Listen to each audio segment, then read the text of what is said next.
Welcome to doctor மைத்லிஸ் music therapy channel. இன்றைய பதிவிலையும் neuroplasticity of the brain என்ற தலைப்பில் சில செய்திகளை நம்ம பகிர்ந்துக்கலாம். இன்ற பதிவில் வாட் இஸ் நியூரோ பிளாஸ்டிசிட்டி அப்படின்னா என்ன, சிம்பிளாக ஈஸியாக நம்ம புரிஞ்சுக்கணும் அப்படின்னு கேட்டால், நம்ம மூளையில் இருக்கிற நர்வ் செல்ஸ் இருக்கு இல்லையா, it allows to grow and develop, grow and adjust.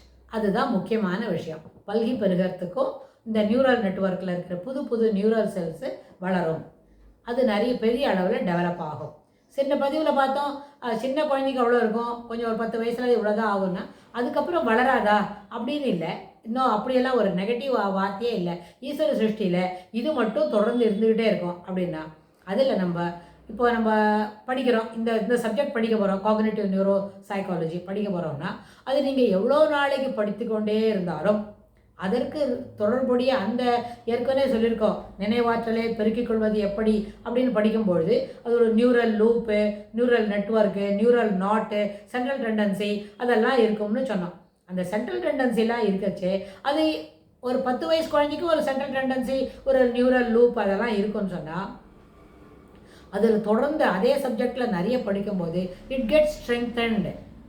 சின்னதாக அடுக்கி வச்சுருக்கோம், கம்ப்ரெஸ் பண்ணி வச்சுருக்கோம். பார்க்கணும் அப்படின் போது அதை ஸ்ப்ரெட் பண்ணி அதில் இருக்கிற எல்லா செய்தியும் நம்மளுக்கு வெளியில் காட்டி தரும். இது பழக்கப்படுத்த முடியும். இப்போ நம்ம சொன்னோம், ஒரு சின்ன குழந்தைக்கு இத்தனை திருக்குறள் சொல்லும், இத்தனை பாடல்கள் பாடும் அப்படின்னு சொன்னாக்க இந்த 10,000 பாடல்களும் அந்த குழந்தைக்கு எழுதுறதுக்கு கூட டைம் இருக்காது. முதல்ல வரிசையாக காண்டம் பிரகாரம் எழுதணும்னு தெரியாது. ஒரு காண்டத்துலேயும் அயோத்தியா காண்டம், பாலகாண்டம் அப்படின்னா அந்த கம்பராமாயணத்தில் எத்தனை காண்டங்கள் இருந்தாலும் அந்த காண்டங்களில் இருக்கிற எல்லா செக்மெண்ட்டில் இருக்கிற செய்யுளையும் எழுதுறதுக்கே நேரம் பிடிக்கும். 10,000 செய்யுள் எழுதணும்னு சொன்னால் முதல்ல ஒரு நாளைக்கு 3 தான் எழுத முடியும். அப்போது ஒரு வருஷத்துக்கு 1000 செய்யுள் தான் வரும். இப்போது 10,000 செய்யுள்னா 10 வருஷத்துக்கு ஆகும் நம்ம பார்த்து எழுதுறதுக்கே. கம்பராமாயணத்துலேருந்து ஒரு நோட்லேருந்து அந்த ரெகுலர் டெக்ஸ்ட்லேருந்து நம்மளோட ஒரு நோட்டில் பார்த்து எழுதிக்கிறதுக்கு 10 வருஷம் ஆகும். ஒரு நாளைக்கு ஒரு பாட்டு தான் எழுத முடியும். அப்படின்னா இல்லை ஒரு நாளைக்கு 3 பாட்டு படிக்கிறதுக்குன்னா பாக்கி வேறு வேலையெல்லாம் நின்று போயிடும். ஸோ இந்த அடிப்படையில் அந்த செய்திகளை, அந்த செய்யுளை நம்ம மனசில் வாங்குகிறோம். வாங்கின பிறகு அதை மனசில் இருத்திக்கணும். அப்படின்னா ஒரு எத்தனை பெரிய நோட்டு வேணும் அப்படின்னா அவ்வளோ பெரிய நோட்டை நம்ம மூளையில் வச்சுருப்போம்? இல்லை, வச்சுருக்க மாட்டோம். ஒரு 4,000 பாடல்கள் எழுதணும் அப்படின்னா 4,000 பாடல்கள் ஒரு புக் எப்படி இருக்கும்?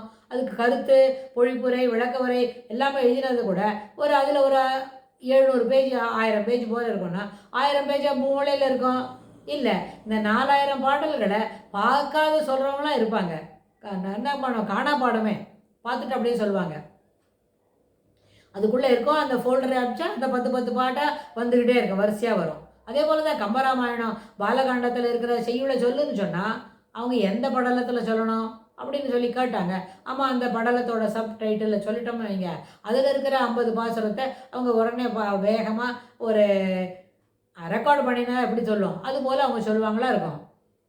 இது எப்படி வருது, என்ன நோட்டில் பார்த்து எழுதினாங்க அப்படி சொல்லக்கூடிய பையன் அவனுக்கு ஒரு 7 வயசு 8 வயசு தான் ஆறுது. அப்போ 8 வயசுக்கு அவனுக்கு அத்தனை பாடல் எழுத தெரியுமா? சந்தியெல்லாம் பிரித்து இலக்கண குறிப்போடு சொல்ல தெரியுமா? இல்லை. Yes learnt it by reciting, yes learnt it by listening. அது ரொம்ப முக்கியம். ஸோ அந்த அடிப்படையில் அப்போ அந்த மூளை என்ன பண்ணியிருக்கோம், இந்த செய்தியை ஒரு பெரிய நியூரல் நெட்வொர்க்குள்ளேயோ ஒரு நியூரல் நாட்லேயோ போட்டு வச்சுருக்கோம். எப்போவுமே நியூரல் நாட்டில் தான் போட்டுக்கோம். அது ஒரு முடிச்சு, அந்த முடிச்சுக்குள்ளே இருந்தால் எவ்வளோ செய்திகள் வேணால் இருக்கும். கம்பராமாயணத்தில் இருக்கிற 10,000 பாடல்களையும் அவர் நல்லா மனப்பாடமாக தெரிஞ்சிருக்காருன்னா அதுக்கு ஒரே நாட்டில் போட்டு வச்சுக்கோம். இப்போ நம்ம 10,000 பாடல்கள் எழுதின ஒரு புக்கு எவ்வளோ பெருசு இருக்கும்?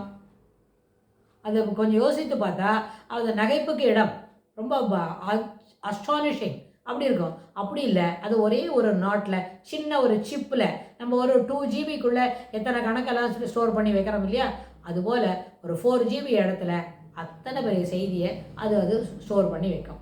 ஸோ அதனால் it continues to grow. The brain ought to be என்ன பழக்கப்படுத்தணும். மூளையை நம்ம இந்த வேலையெல்லாம் செய்யறதுக்கு பழக்கப்படுத்தணும். இத்தனை பழக்கப்படுத்தினாலும் அது அத்தனைக்கும் ரெடியாக இருக்கும். இன்னும் கூட எதாவது சொல்லி தருவாங்களா, இன்னும் எதான படிக்கலாமான்னு. அப்போ என்ன செய்யணும், ஊக்கமுடைமை அப்படின்றத தொடர்ந்து நம்ம புது புது செய்திகளை கற்றுக்கொள்ள வேண்டும், புது புது செய்திகளோடு இருக்கணும். ஆனால் இந்த plasticity of the brain mindfulness அப்படின்னு நம்ம சொன்னல, தீஸ் டூ ஆர் என்ன, these two things are related interlinked அப்படின்னு சொல்லும்போது இந்த மைண்ட்ஃபுல்னஸ் இருக்குச்சே ஒரு விதமான நெகட்டிவ் ஆஸ்பெக்ட்ஸ் ஆஃப் மைண்ட் செட்டை வளர்த்தக்கூடாது. எதிர்மறை கருத்துக்களை வெறுத்துக்காம எல்லாம் நம்மளால முடியும், பாசிட்டிவ் திங்ஸ் மட்டுமே வளர்த்துண்டா இந்த பிளாஸ்டிசிட்டி ஆஃப் த பிரெயின்ன்றது எளிதாக கை கொள்ள முடியும். இது இயற்கையாக நடக்கிறது. நம்ம ஒன்றும் எங்கேயோ போய் கடையில் வாங்கணும் அப்படிலாம் இல்லை. Only thing we should train the brain.